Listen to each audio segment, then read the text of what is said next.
Hey everybody, today is New Year's Eve. I am so excited. Tomorrow is the start of a new year and the start of my very first temperature blanket. I thought I'd get together a little video today to share with you my prep phase.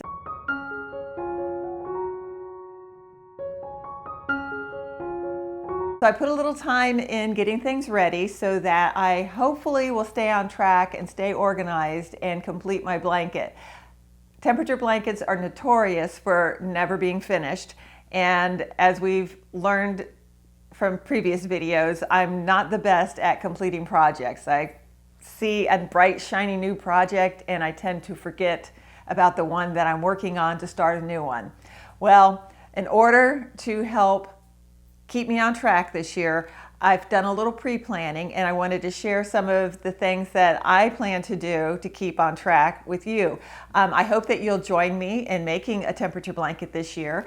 I plan to do little updates here and there, and at the end of this video I'm going to briefly give you a rundown of how I'm going to do my blanket in case you want to do one just like it. So I put together a little temperature blanket kit. It has everything I'm going to need to work on my blanket all in one little space. I've got a little basket here, and I've put in it everything that I should need so that I don't find reasons not to get my crocheting done. So I am going to put everything in this basket, never to leave this basket until my blanket is complete. That way I'll be sure to have the materials that I need anytime I'm ready to sit down and work on it. So let's talk about first, I guess, the basket. So this basket I bought at Target, and the reason that I picked this basket is that, well, one, it is large enough to hold all of the yarn that I plan on using. And I think that these little holes here in the grate are going to make it super convenient for me to pull my yarn without having to mess with a lot of skeins getting tangled up and a mess. So fingers crossed this works, but I think this basket or any basket like it that has holes in the sides would work. So that's my plan to keep my yarn neat and orderly. I also have a little pencil case sort of thing here that I plan to keep all of my odds and ends in, my notions, to help keep organized. First and foremost, I have a little calendar. This is essential. So every day I'm going to be checking for the high, and I'll write it in each day on my calendar. I can either work on it daily, or if I find that I just am busy and not able to get to my crocheting, at least I'll have the temperatures in the squares, and as I complete that day I can cross it off. I showed you in the video before this a website, and I'll go ahead and put the link in below for you, where you can pull up temperatures from days past, and it's just right there for you. You may, if you're tech savvy, you may want to put together an Excel sheet or something like that, but for me, I'm just a pencil and paper kind of girl, so this is going to work for me. Let's see, well, along with that, I want to make sure to always have a pen. So I will keep my pen with my calendar so that they're together. I have my reading glasses, of course. I have to have a set so that I'm not searching for a pair when I'm ready to go. Stitch markers, a little pair of scissors that fit nicely in here, my crochet hook. I am going to designate a crochet hook just for this project and keep it with the project. I haven't decided yet whether to use a size 5mm or something a little larger. Once I get working on it, I'll see how the stitches come out, whether I like the drape or not. So I'm planning on a 5. That's what my yarn calls for. We'll see. I might try a little bigger once I actually start. And I haven't actually started yet. I'm a little superstitious. So as much as I want to get into the yarn and start working on my project and figuring things out, I'm not going to do it till January 1st because superstition. I'm one of those people too that won't turn the calendar page until the very day. I don't know where that superstition came from, but I won't even at work, I won't write the next day on my board for my classes until that actual day. I feel like if you predate something, it's a bad omen. If you also know that superstition, tell me where it came from. I have no idea, but that's just one of my little quirks. One of many. I have a tape measure just in case. I don't know. I might need it. And some yarn needles to sew in my ends, which I don't plan on having a lot of ends because the way I want to make my blanket is I'm going to have my ends just hanging off the sides of the blanket, and then I'm going to turn that into like tassels. So that's going to save me a lot of work, not having to sew in my ends. So I'm going to right away put everything right back in my little pencil case. The other thing that is essential, and again, that's where the temperatureblanket.com website is so helpful, is your gauge. This is the gauge that I went ahead and printed off of the website. I laminated it. I've got my yarn colors attached. So this is here to use as a reference. I kind of wish I had a bag that this would fit in. I might find another one maybe, but for now, I'll just keep it in the box here. So I think I've remembered everything that I'll need as far as notions go. The next thing is, I guess I'll show you the stitches I plan to use. I am going to be using the linen stitch, also known as the moss stitch, for a couple of reasons. It's a small stitch, so when I have to make 365 rows in my blanket, I'm not going to end up with this ginormous blanket that I won't be able to lug around or find a use for. So I'm going to go with the linen stitch. And the other reason I like it is that you only have to stitch half as many stitches as you would for a different kind of stitch. In other words, I'm going to be doing a single crochet, chain one, skip one, single crochet, chain one, skip one. So it's technically half the stitches, so I'm not having to crochet as much if I find myself falling behind. All right, so let me show you how to do the moss or linen stitch. It's a very simple stitch. You only need to know how to do a chain and a single crochet. So to begin, you will need your hook. Your hook size should be one that works with your yarn. This yarn, for example, recommends a 5.5 millimeter hook, and that is what I'm using for this demonstration. You'll also need some stitch markers. That's going to help you distinguish your first and last stitch of each row, making sure that you're placing your stitches into that first and last stitch are going to help keep your sides straight. If you miss a stitch or add a stitch, it's going to make your work get kind of wonky on you. So stitch markers are, in my mind, mandatory. So the first thing you do is place a slip knot on your hook. A slip knot is taking your yarn, wrapping it around your finger, and then taking that yarn and putting it through the loop that you made on your finger. Okay, we're just going to pull that through. We want to make sure we have a nice long tail for this because I'm going to be using my tails to make the fringe on the sides of my blanket.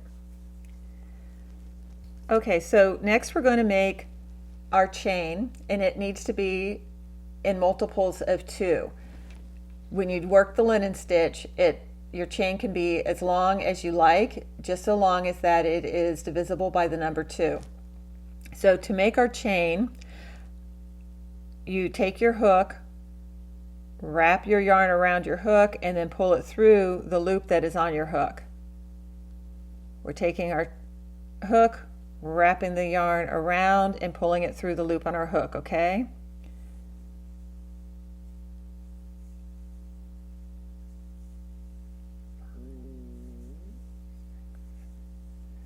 All right, so for this demonstration, I've chained 20.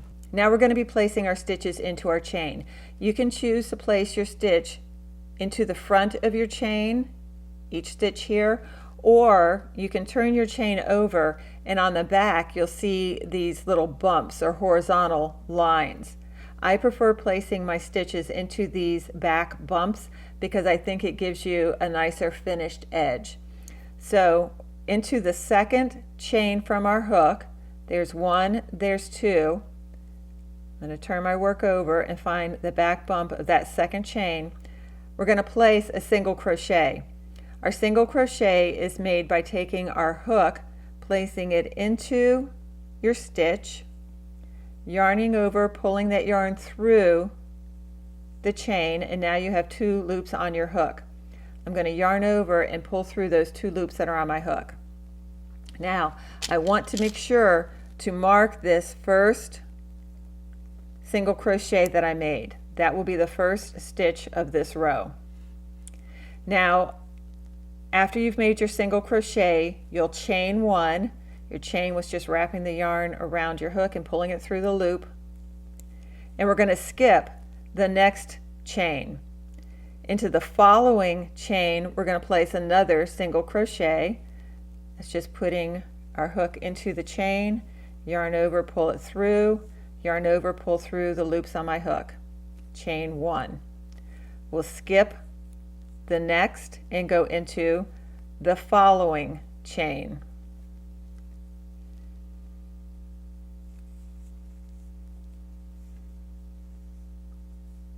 Chain 1, skip 1 into the next, make a single crochet.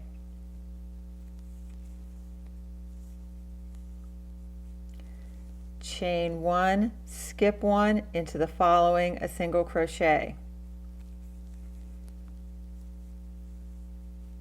Chain 1, skip 1, and into the last chain we're going to single crochet. So we're at the end, and now we should have 19 stitches across. We're going to chain 1 and turn our work. Now we're going to be placing our stitches into these stitches on our way back. Our first and last stitch of each row will be a single crochet. So into my first stitch, my first V here, I'm going to place a single crochet.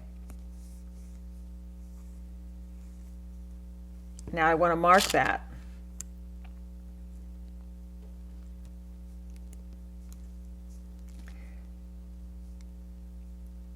Right next to it, you're going to see was a chain space. Here's a single crochet and a chain space, single crochet and a chain space. We're going to be placing single crochets into each chain space in our work. This first row can be kind of difficult to find them, but once we get this first row done, they're very easy to see. I've kind of put my thumb in between and separated them a little for you there. But we're going to be placing single crochets into these spaces. So our hook goes into that space, yarn over, pull it through, yarn over, pull through those 2 loops, and now we're going to chain 1. Into the next space, we're placing our hook, yarn over, pull through, single crochet, chain 1.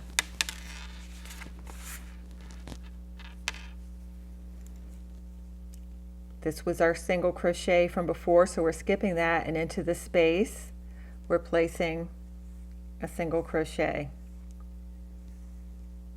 Chain 1. There's our single crochet of the row below, so we're skipping that, going into this space next to it with a single crochet. Chain 1. Skipping the single crochet and into the space next to it, single crochet, chain 1. So what we're doing essentially is placing single crochets into our chain 1 spaces and chain 1s over our single crochet spaces of the row below. Okay, so when we get to the end, we're going to place our final stitch into what was our first stitch here, where our stitch marker is. You can't end on a chain space, so we're going to have 2 single crochets together here.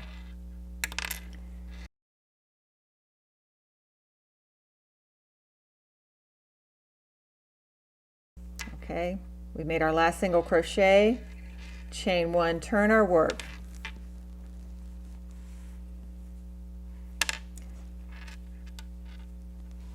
We begin each row with a single crochet, mark it,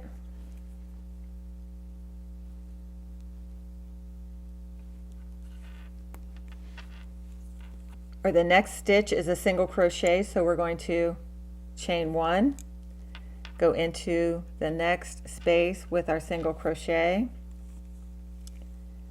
chain 1, go into the next space, chain 1, into the next space, single crochet, chain 1. Wherever we're chaining 1, we're skipping that following stitch, right? So this was our single crochet from the row below. Our chain 1 is going over it. That's our skipped stitch, and into the space we're placing another single crochet.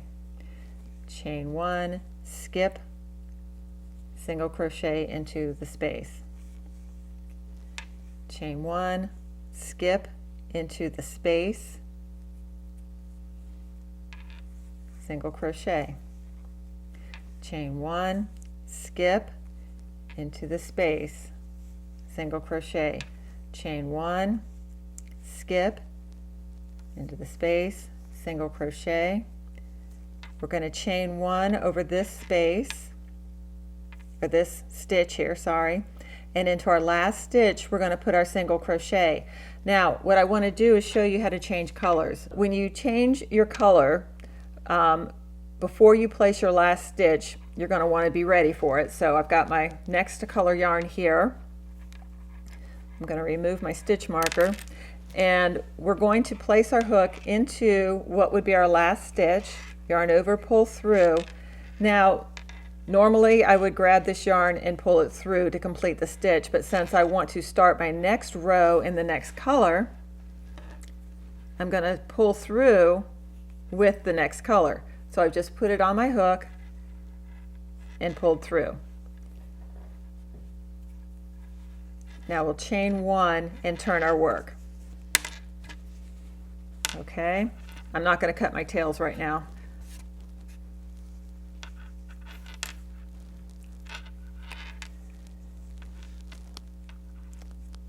Now our first stitch is our single crochet, chain 1, skip 1, single crochet, chain 1, skip 1, single crochet, chain 1, skip 1, single crochet. All right, we'll just continue this all the way across.